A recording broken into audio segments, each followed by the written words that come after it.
जफर इस्लाम यहाँ पर कांग्रेस और विपक्ष कह रही है कि एक तो टाइमिंग पर सवाल उठा रही है और कह रही है कि इससे जो फायदा दिखाने की कोशिश की जा रही है वो वाकई एक छलावा है। मतलब ये विपक्ष की तरफ से कहा जा रहा है।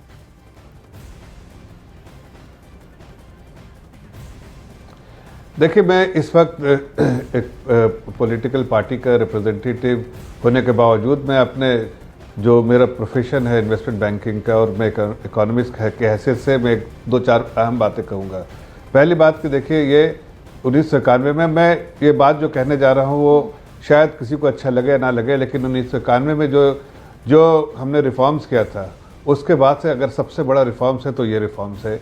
इसलिए कि इसके जिस लेवल का रिफॉर्म है और जिस हद तक हम जा रहे हैं नीचे तक, जिसको आप देखा प्राइस पे लोगों ने, अब दुकानदारों ने दिखाना शुरू किया, इसके बहुत बहुत पॉजिटिव इम्पैक्ट जो है इकोनॉमी पे भी आएंगे और एक आम नागरिक की ज़िंदगी में भी आएगा।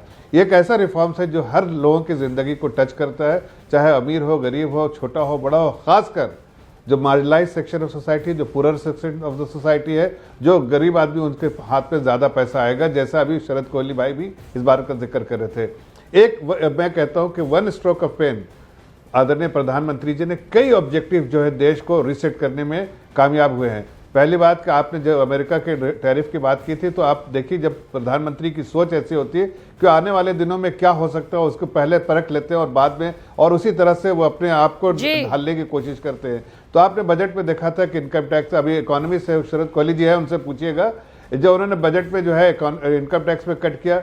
आरबीआई ने जो है उसको देखते हुए उन्होंने इंटरेस्ट रेट पे कट किया 100 बेसिस पॉइंट का, और साथ साथ ये जीएसटी जो रैशनलाइजेशन की वजह से जो सब मिला के 100 बेसिस पॉइंट से ज्यादा मतलब मिली-जुली बात आपकी ये है कि एक बड़ा फैसला लिया गया है, जनता के हित में लिया गया है। लेकिन हमारे साथ में प्रियंका जी भी है। प्रियंका जी, देखिए, जफर इस्लाम साहब सत्ता पक्ष से भी हैं। पीएम मोदी ने कल राष्ट्र के नाम पूरा ये संबोधन कर इसकी बड़ी रूपरेखा भी दिखाई।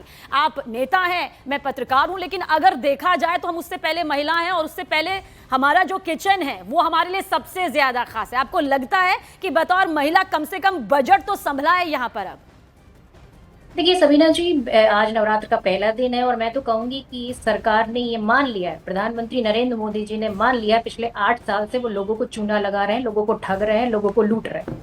तो अब ये बनता है कि जनता अब हिसाब करे, जब पुराने रेट नए रेट लगा दिए तो उसका डिफरेंस जो आता है वो जनता को वापस कर दिया जाए, ताकि उसका जो पाप किया है उसका प्रायश्चित हो जाए।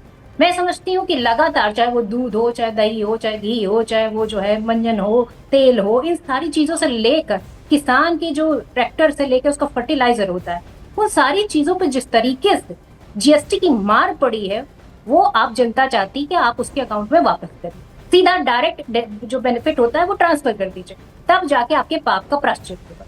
दूसरी चीज, अब प्रधानमंत्री जी क्या कह रहे हैं भैया जो है स्वदेशी अपनाओ। अरे भाई, अगर स्वदेशी अपनाने का आह्वान करना है तो शुरू तो आपको खुद से करना पड़ेगा। आप अपनी घड़ी, अपना चश्मा, अपनी कार, अपना जो है प्रियंका जी, लेकिन जो फैसला लिया गया, अच्छा सीधे शब्दों में सिर्फ इतना बता दीजिए, देर सवेर ही, चलिए मान लिया देर सवेर ही, बहुत वक्त लगा दिया, इतना वक्त नहीं लगना चाहिए था, फैसला सही लिया गया, राहत भरा रहा या नहीं रहा, इतना तो बता दीजिए, राहत भरा रहा या नहीं रहा ये फैसला? आपके कैमरामैन ने क्या कहा? जिन उपभोक्ता के पास वो पहुंचे उन्होंने कहा 10 रुपए बढ़ा के 5 रुपए कम कर देना, कोई 30 मार्क का नहीं बन गया।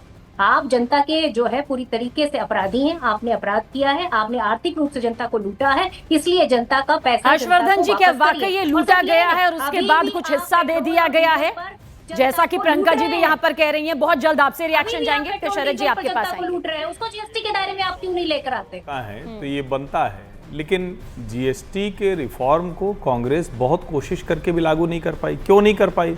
क्योंकि जो संघीय ढांचा है उसमें राज्यों की भूमिका है, राज्यों को ये तैयार नहीं कर पाए। ये सरकार तैयार भी कर लेती है, उनको 5 साल के लिए कंपनसेट भी करती है जो डेफिसिट है, और उसके बाद फिर वो रिफॉर्म करके लोगों को टैक्स से राहत देती है और टैक्स किटी भी बड़ी हो जाती है। कमाल की बात यह है कि जब कांग्रेस पार्टी ये कहती है कि इतने दिनों से लूट रहे हैं, तो वो ये कहने की कोशिश करते हैं कि पहले टैक्स ज्यादा था, जीएसटी लागू होने से पहले इन सभी सामानों पर जो अलग अलग टैक्स लगते थे आप वो खुद ही बहुत पंजाब ज्यादा जनता को थे। लूट रहे थे जीएसटी के भाई बाद वो टैक्स हम कम नहीं हुए कह रहे। और अब और जनता कम के हुए। मैं सामने तो उसके आपको आगे कह रहा हूं कि आप कांग्रेस को जनता भी को अभियान लूट चलाना रहे चाहिए और थे। भारतीय जनता पार्टी शासित राज्यों को भी करना चाहिए कि पेट्रोलियम उत्पादों को भी जीएसटी के दायरे में लाएं, जिससे कि जनता को सस्ते पेट्रोल डीजल का भी लाभ मिल सके।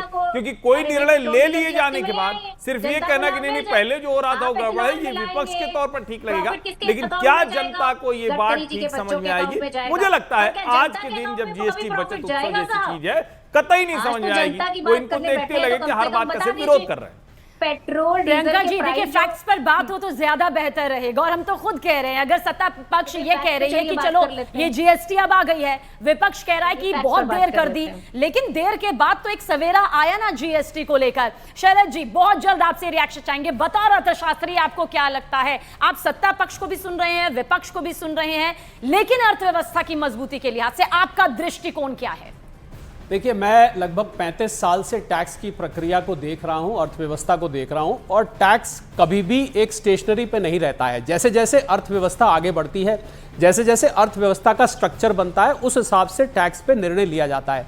ये एक ऐसा टैक्स है सबरीना जो कि 145 करोड़ जनता सब देती है। एक पैदा होता बच्चा भी है ना, वो भी डायपर, बेबी फूड वगैरह जो भी उसके लिए खरीदा जाता है वो भी देता है, जबकि आयकर बहुत कम लोग देते हैं। और मुझे हैरानी हो रही है, क्योंकि अर्थशास्त्री होने के नाते, क्योंकि मैं जीएसटी काउंसिल को अब बड़ी अच्छी तरह समझता हूं। उसकी जब मीटिंग होती है उसमें सारे वित्त मंत्री सब राज्यों के बैठते हैं, कांग्रेस शासित राज्यों के भी वित्त मंत्री बैठते हैं, और वहां पर एक निर्णय लिया जाता है। तो जीएसटी का तो जो भी निर्णय है बाद में लिया, देर में लिया, इस आइटम पे लिया, इस आइटम पे नहीं लिया, पेट्रोलियम डीजल आज भी नहीं है। ये तो एक कोऑपरेटिव फेडरलिज्म की प्रक्रिया है। मुझे बहुत हैरानी हो रही है कि कांग्रेस के जो माननीय प्रवक्ता हैं वो अपनी पार्टी से, अपने उन राज्यों के वित्त मंत्रियों से बिल्कुल ऐसा लगता है डिस्कनेक्टेड है। उनको पता नहीं कि उन्होंने वहां बैठ के क्या बोला और वो अब क्या बोल रहे हैं। तो आपस में परस्पर विरोध मुझे दिखाई दे रहा है। मुझे लगता है इसका स्वागत करना चाहिए। जो व्यक्ति खर्च कर रहा है, जिस व्यक्ति के पैसे बच रहे हैं, आप उससे जाकर पूछिए। और 8 साल बहुत ही कम एक टैक्स के एक्ट में उम्र है। एक बच्चा है अभी ये, और उस बच्चे में इतना परिवर्तन आ गया है।